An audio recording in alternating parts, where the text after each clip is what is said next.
Hola, bienvenidos. Estamos en Derecho Privado 1. Vamos a ver parte de la unidad número 12 en orden a lo relativo a las generalidades del instrumento privado. Bueno, el instrumento privado no está definido en el Código Civil y Comercial de la Nación. Sin embargo, podemos decir que se trata de un escrito firmado por los otorgantes en forma particular. Es decir, que se trata de todo escrito que lleva la firma de los otorgantes y que hacen plena fe de su contenido respecto de las partes y de los sucesores a título universal, luego de que la firma ha sido reconocida en virtud de la ley. Entonces, ¿cuál es la formalidad requerida del instrumento privado? La firma de las partes. Ese es el requisito, la formalidad que se requiere para los instrumentos privados, la firma de las partes. Pero ¿qué pasa si hay alguna de las partes que, alguno de los firmantes o de las partes que no sabe o no puede firmar? En ese caso, el código en el artículo 313 del Código Civil y Comercial de la Nación permite que se pueda realizar, se pueda configurar este requisito de la firma a través de la impresión digital que vale como principio de prueba por escrito, con la presencia de dos testigos que firmen el instrumento también. Lo cual es un poco peligroso, o sea, lo dice el código y se permite, pero podría existir la posibilidad de que tal vez a alguien le impriman la huella digital, la impresión digital con la firma de dos testigos en contra de su voluntad, o que se trate de alguna persona que de pronto ha perdido el conocimiento, o que se encuentre fallecida. Digamos, este artículo 313 por un lado está bueno, pero por otro lado es medio complicado, peligroso. ¿Qué pasa con el instrumento privado en orden a el efecto entre las partes? El reconocimiento de la firma. El instrumento privado, no se prueba por sí mismo como un instrumento público. El instrumento privado no cuenta con el carácter de autenticidad que sí cuenta el instrumento público. Como el instrumento privado no hace fe pública, no tiene los caracteres y la fuerza que tiene el instrumento público, la ley ha instrumentado un mecanismo para poder probar la autenticidad de las firmas. Y eso es lo que se llama el reconocimiento de firmas, que está plasmado en el artículo 314 del Código Civil y Comercial de la Nación, según el cual a toda persona que se le presente un instrumento cuya firma se le atribuye, debe manifestar si le pertenece o no. Ese es el principio de reconocimiento de la firma. Ahora bien, por ejemplo, ¿qué pasa con los herederos? Los herederos pueden decir, ay, no sé, yo no sé, no ignoro si la firma es o no del causante, no lo sé. En ese caso, como la autenticidad puede probarse por cualquier medio, en ese caso, por ejemplo, se podría acudir a la prueba pericial de un perito calígrafo, por ejemplo. Cuando, una vez que se admite la autenticidad de la firma, se tiene por cierto el contenido del documento. Es decir, entre las partes y los sucesores a título universal, una vez admitida la autenticidad de la firma, se tiene por cierto el contenido del instrumento. Cuando las partes lo reconoció, el firmante reconoce su firma judicialmente, o no le reconoce, o no puede, o no está, y existe una sentencia judicial que otorga la autenticidad, o que las partes hayan reconocido, haya sido certificada su firma por escribano, una vez que haya pasado cualquiera de esas cosas y se admite la autenticidad de la firma del otorgante, los firmantes no pueden luego impugnar eso, no pueden impugnar esa autenticidad de la firma, salvo que acreditaran que existieron vicios en el reconocimiento y realicen la reserva correspondiente y luego lo prueben, por supuesto. Así que bueno, hay otro tema que también es importante, que es el documento firmado en blanco. El documento firmado en blanco lo normal es que un instrumento particular primero se rellene, se escriba y después firme.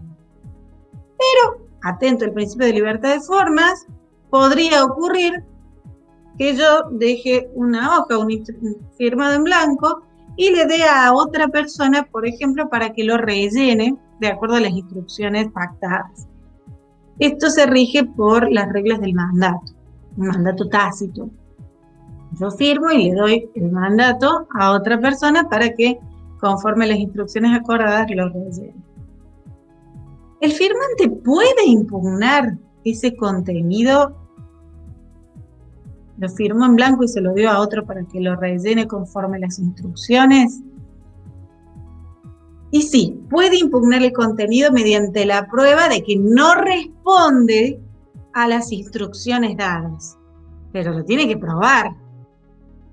Entonces, esta prueba podemos decir que podría ser a través de testigos. Siempre, o sea, puede recurrir a testigos, pero siempre debe haber el principio de prueba por escrito. Y además, esa impugnación no debe afectar a los terceros de buena fe.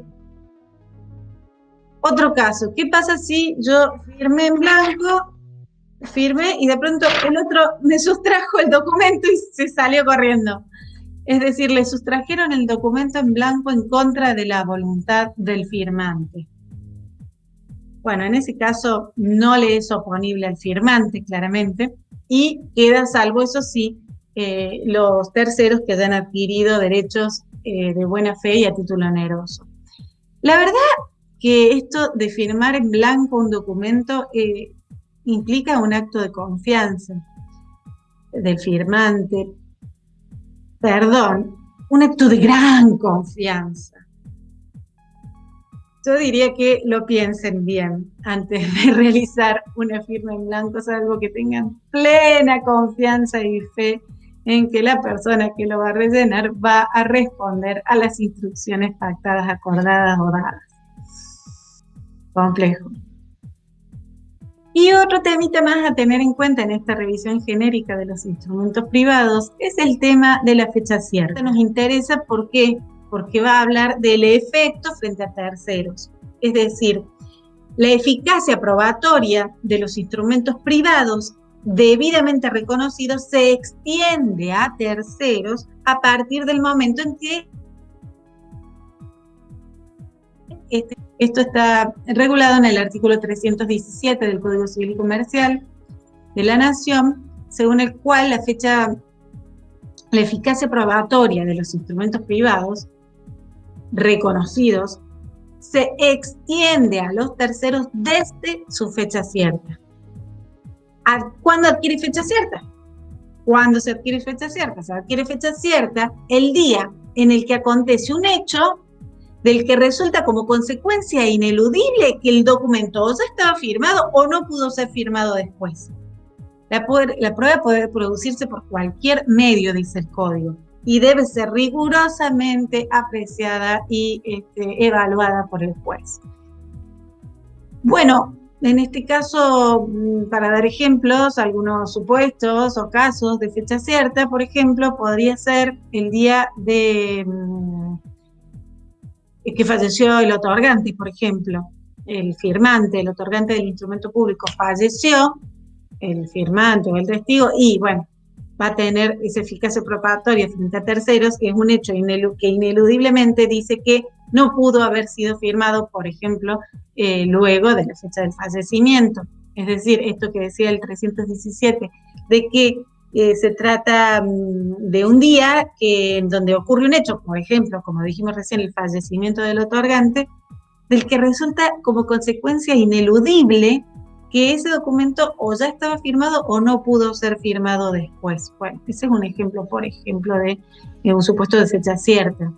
Otro supuesto de fecha cierta, por ejemplo, es cuando el timbrado del banco, cuando un instrumento se timbra o se sella, bueno, ahí me está dando una presunción de fecha cierta en donde no se pudo haber firmado después de ese timbrado o a los fines de poder tener eficacia probatoria extensible frente a terceros. Otro supuesto podría ser cuando el documento, por ejemplo, ingresó a un registro público.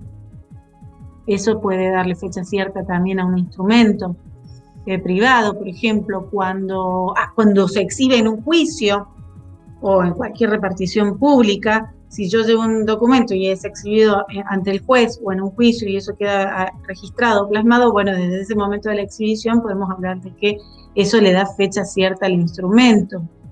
O cuando una persona también puede haber entrado en un estado de coma o de algún tipo de incapacidad total y permanente, como podría ser una parálisis total de la persona. Todos esos son supuestos en los que se considera que existe la fecha cierta, que la consecuencia va a ser el efecto frente a terceros. Bueno, estas son algunas generalidades de los instrumentos privados que tienen que saber. Así que bueno, espero que sigan, como siempre les digo, con ánimo, entusiasmo, alegría, energía, estudiando. Nos vemos en la próxima. Un beso y a estudiar con ganas.